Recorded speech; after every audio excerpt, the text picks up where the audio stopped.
ఎవరు చెప్పినారో తెలియదు. వాళ్ళు చెప్పడం చెప్తున్నారు. ఇప్పుడు గవర్నమెంట్ ఉన్న వాళ్ళు చెప్పడం చెప్తున్నారు.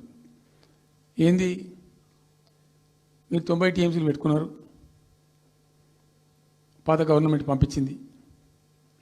ఒకటి డిపిఆర్ తిప్పి పంపించారు, దాని మీద సడి లేదు, సప్పుడు లేదు, లుల్లి లేదు, లుకాండం లేదు. తల ఊగుతున్నారు. ఎందుకు తల ఊగుతున్నారు? రాష్ట్ర ప్రయోజనాలు కాపాడడానికి లేకపోతే, రాష్ట్రానికి వచ్చిన నీళ్ళని కూడా కాపాడే స్థితి లేకపోతే ఇదేం దద్దమ్మ ప్రభుత్వం? ఇంత చేత కానీ ప్రభుత్వం ఉంటే ఎట్లా? నోరు లేని ప్రభుత్వం ఉంటే ఎట్లా? పెద్ద నోరు పెట్టుకొని పెద్ద గడబడి చేయాలి కదా. ఒక 10 టీఎంసీలు పోతేనే ఒక్కొక్క రాష్ట్రం ఎక్కడ దగ్గర పోయి కొట్లాడతారు. ఇవాళ మొత్తం డిపిఆర్ఏ పంపించి ప్రాజెక్ట్ని ఆగం చేసే పరిస్థితి వస్తే సప్పుడు లేదు ఒకటి. రెండవది, ఇప్పుడేం చేసిండ్రు? ఇరిగేషన్ మంత్రికి లెటర్ రాసిండు. వాడు చెప్పిండు, అది చెప్పిండా చెప్పలేదా భగవంతుని గారికి, 45 టీఎంసీలు ఇవ్వండి మాకు అనుమతి అని చెప్పి. ఎట్లా రాస్తావు నాకు అర్థం కాదు. నువ్వు ఏ ముఖం పెట్టుకొని రాస్తావు? ఇదో ప్రభుత్వమా? ఉన్నది ఉన్న వస్త్రానికి పోతే అనవసరం పోయింది అన్నట్టు ఉన్నది కూడా కొట్టుకుంటారు ఎవడన్నా? ఎవరై నీళ్ళు అవి? ఆల్రెడీ బచావ్ ట్రిబ్యునల్ తీర్మానంలో ఇచ్చింది. దాన్ని కర్ణాటక వాడుతుంది, అటు మహారాష్ట్ర వాడుతుంది. వాళ్ళ లెక్కల్లో చూపెడుతున్నారు వాళ్ళు. ఆల్మట్టి డ్యాంలో వినియోగంలో చూపెడుతున్నారు వాళ్ళు. మాకు వచ్చిన 21 టీఎంసీ మేము ఇక్కడ వాడుతున్నామని చెప్పి.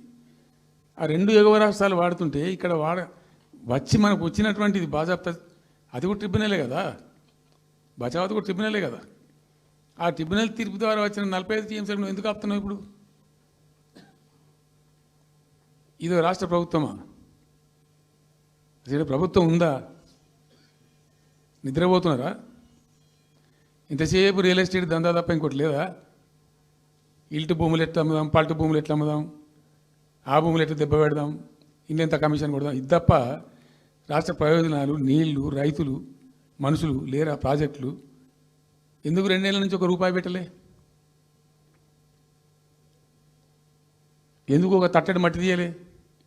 ఎవరు నిరోధించిన మిమ్మల్ని? ఎవరు అడ్డుపడ్డారు మీకు? ఎవరు కట్టేసారు మీ కాలను?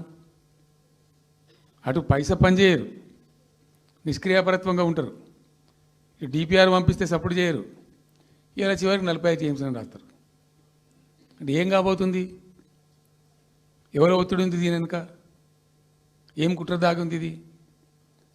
2 ఏళ్ళ నుంచి నేను మౌనం పాటించి చూసుకుంటూ వస్తున్నాం. తప్పని పరిస్థితి నేను బయలుదేరినప్పుడు తప్పదు. అటు కేంద్రాన్ని ఎక్స్పోజ్ చేస్తాం, ఇటు రాష్ట్రాన్ని ఎండగడతాం ప్రజల మధ్యలో ఖచ్చితంగా.